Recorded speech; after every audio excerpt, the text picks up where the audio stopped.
Hey everybody, so we're out here in the Canadian wilderness, which is an absolute lie because I'm sure you can hear the highway close by.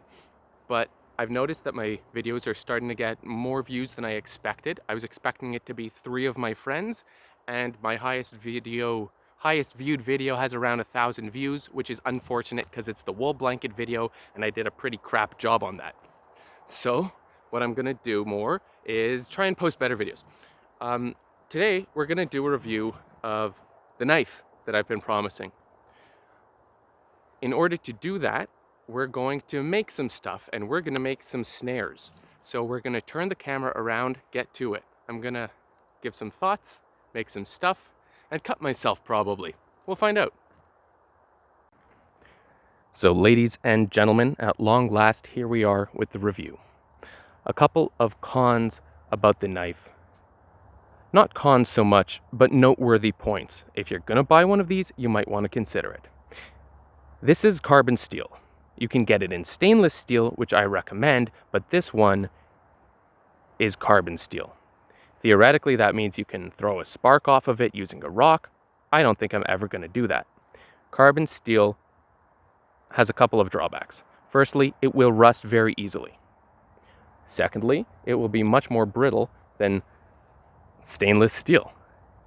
This particular knife, if we can see, and I'll angle it in such a way that you can just catch a little bit, you can see there are some lines running this way on it. I'm gonna try and zoom you in a little bit, so bear with me while I do that.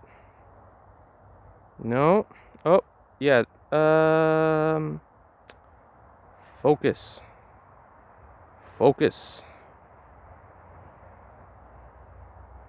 So you can see it well in the sharpened edge.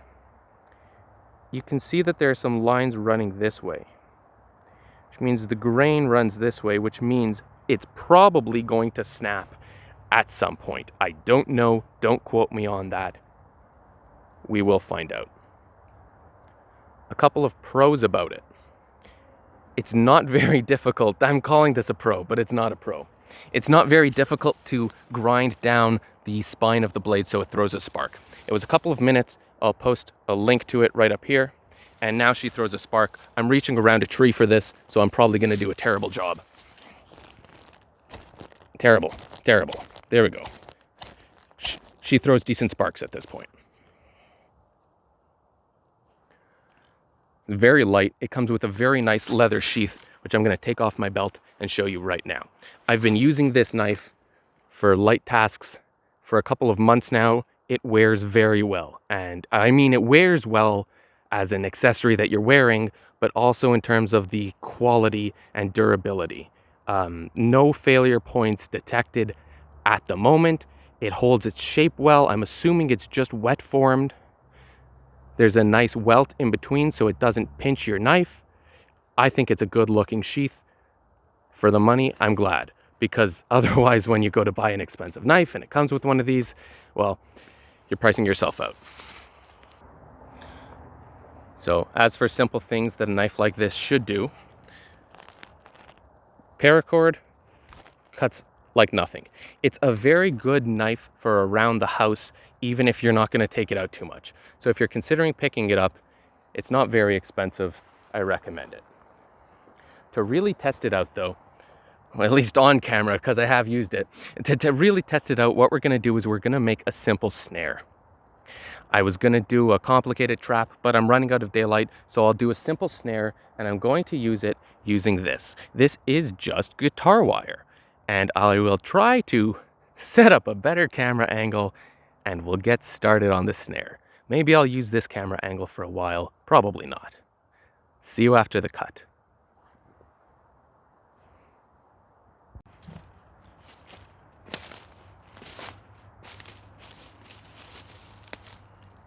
So, for starters, I'd like to point out that this snare is not going to be intended for catching anything.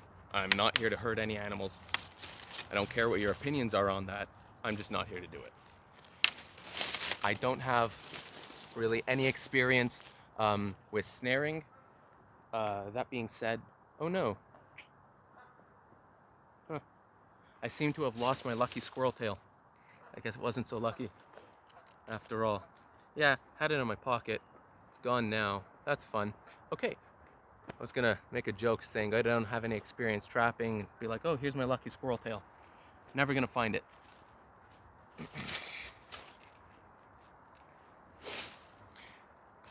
So in order to start, we're gonna take our guitar wire, put it in our pocket for now, and we're gonna cut this. I brought my little Leatherman to do with me, but instead I think we're going to just use this knife. We're just gonna use the knife, and we're gonna make a little snare.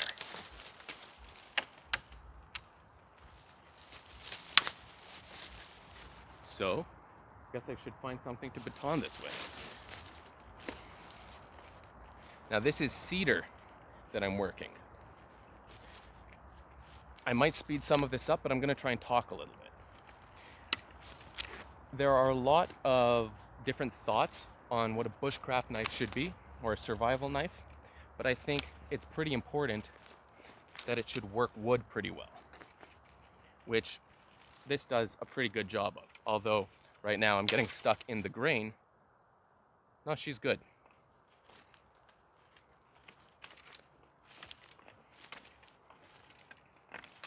Yeah, it works wood very well, this knife. I don't think I'll be able to break that right now. Take a little more off.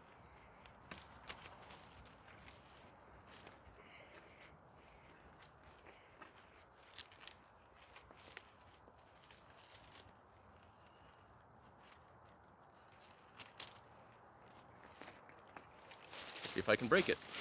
Probably not. Oh, no, she breaks just fine.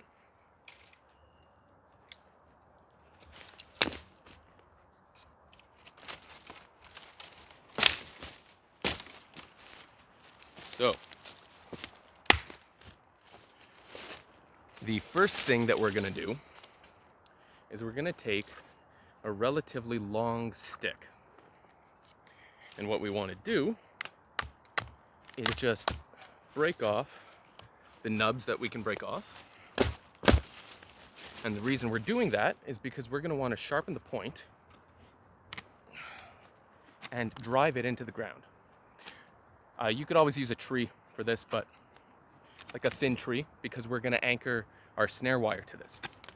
You could always use a thin tree for that. But I am trying to demonstrate the knife. Now, as I think I said,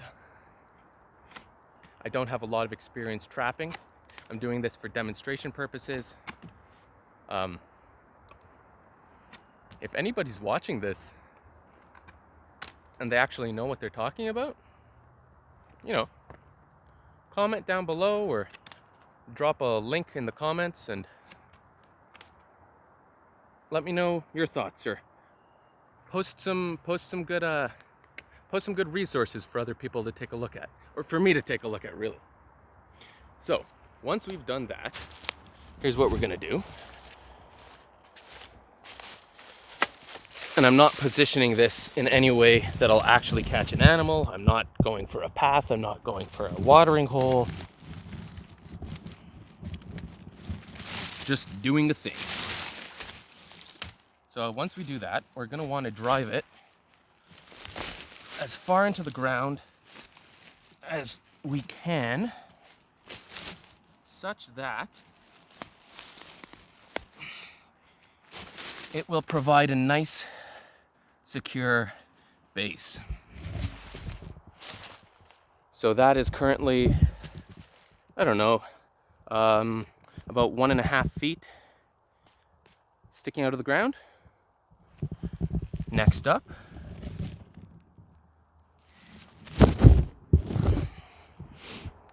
I'm gonna get a better camera angle. Now,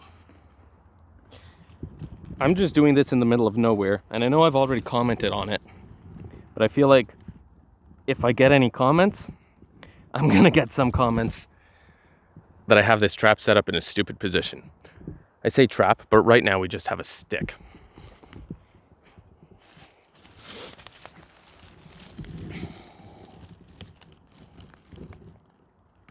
We'll set you down here. Now I have this guitar wire. If you would focus.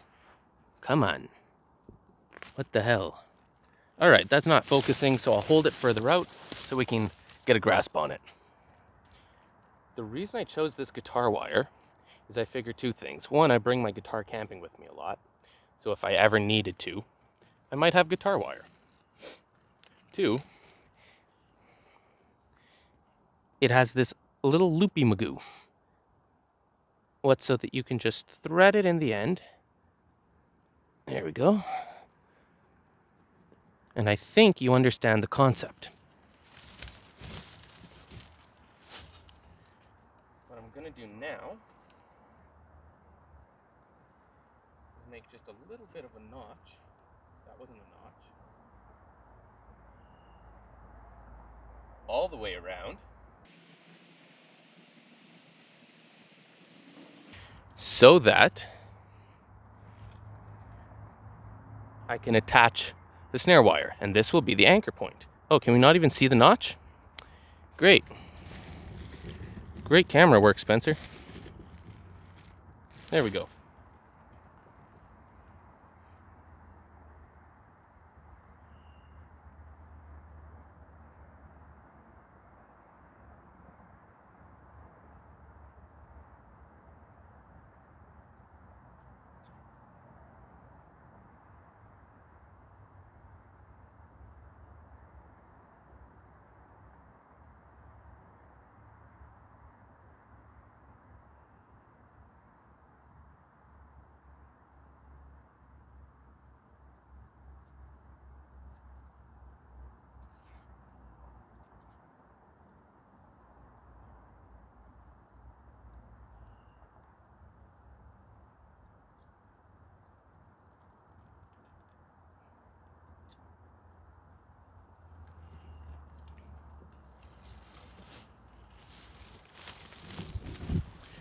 So there we have it. No, I'm just kidding. That's pretty stupid.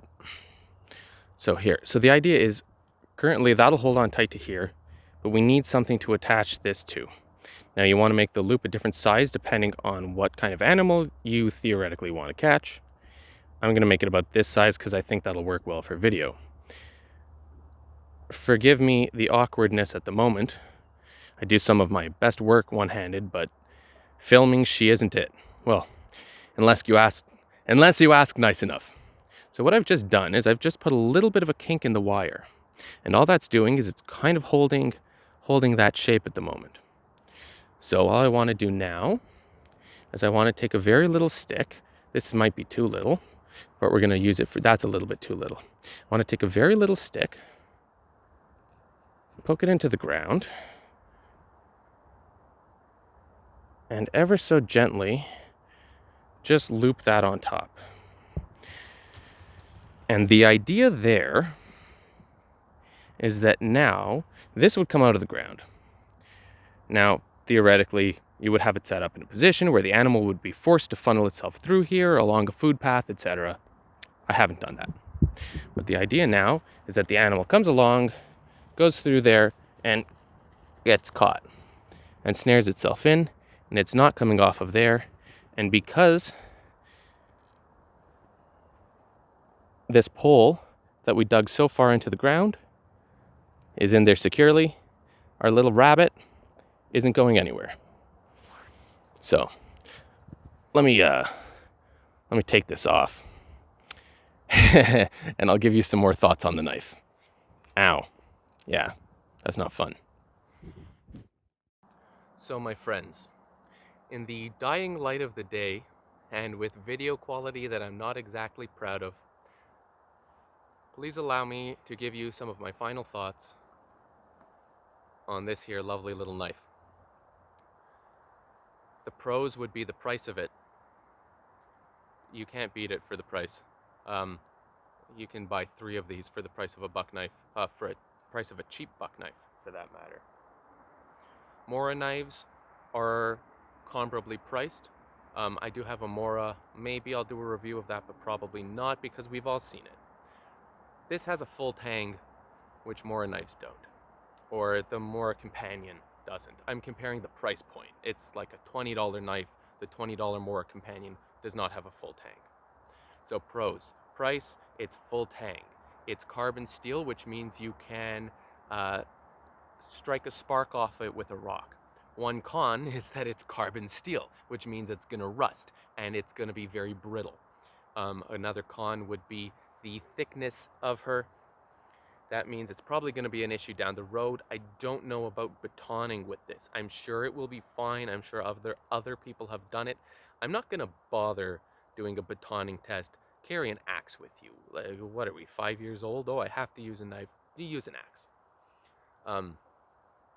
Fit and finish is wonderful. It's so smooth in the hand right out of the box. I thought I was going to have to do something with it, because in the pictures that you see online when you buy it, it looks like the fit and finish is a little bit janky over here, with the tang and the wood, but it's just superb.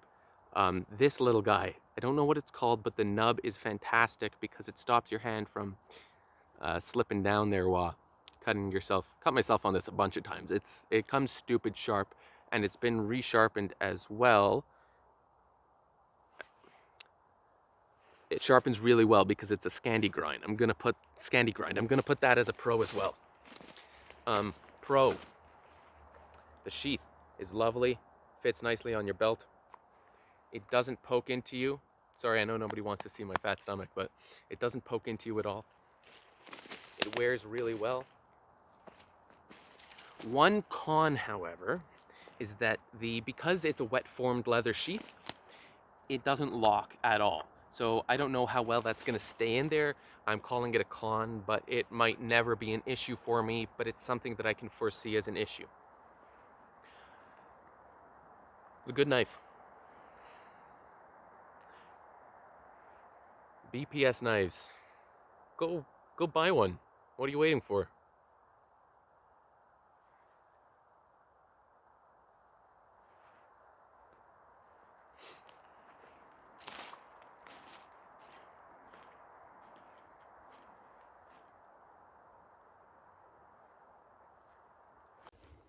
Oh, and last but not least, I looked around the ground, I found my lucky squirrel tail. So, hey, that's good. Good for me. Okay, bye.